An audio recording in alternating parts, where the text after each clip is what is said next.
Pope Francis has proclaimed 2 new Italian saints for the Church. Per favore, includere sempre. With a Mass in St. Peter's Square, the Holy Father canonized the founder of the Scalabrinians, who dedicated his mission to those who had to leave their homeland in search of work, and a layman who gave his life to caring for the sick.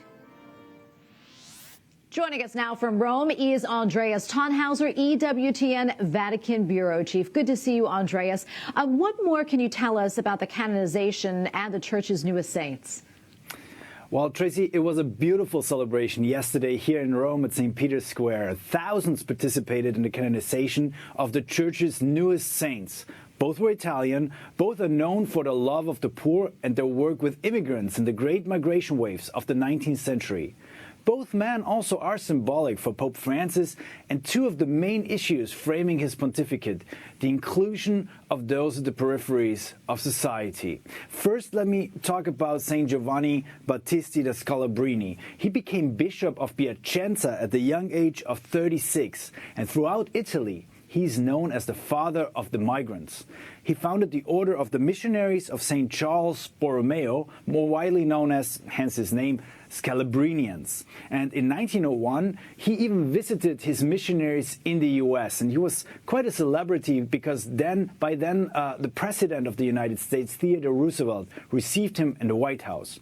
And secondly, Tracy, Pope Francis canonized Saint Artemide Zatti. This layperson was a migrant himself. With his parents, he left a life of extreme poverty here in Italy, and in 1897, he went to Argentina. There, he started working with the Salesians. And Andreas, these 2 new saints really are programmatic for the pontificate. Talk to us more about this, if you will. Well, in his homily, Pope Francis said that both Zatti and Scalabrini can help us to overcome walls of division and to cultivate that nobility of soul so pleasing to God, which is, of course, gratitude. The Pope also said that this canonization made him think of the many suffering migrants, especially refugees from Ukraine and immigrants who attempt to cross the Mediterranean Sea from Africa. The Holy Father also mentioned in his homily in the canonization Mass that the Church and society need to be more inclusive.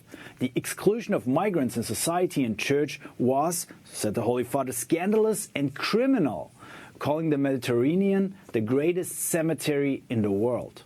And this Sunday, during the traditional Angelus prayer on St. Peter's Square, the Pope also mentioned the beatification of Maria Costanza Panas in the Italian town of Fabriano. The poor Clare nun offered her suffering for the Second Vatican Council. Well, Tracy, we know, and as you know, we will celebrate the 60th anniversary of Vatican II tomorrow. And Andreas, before I let you go, what did Pope Francis say about this week's celebrations of the Second Vatican Council? Well, so regarding the beginning of the Council 60 years ago, Pope Francis brought up a very heavy topic, the threat of nuclear war, that is. And this is not the first time that he asks the faithful to pray for peace and against the nuclear threat. He mentioned that we should not forget the danger of nuclear war that menaced the world also 6 decades ago. Why don't we learn from history, he asked, and urged to choose again the way of peace.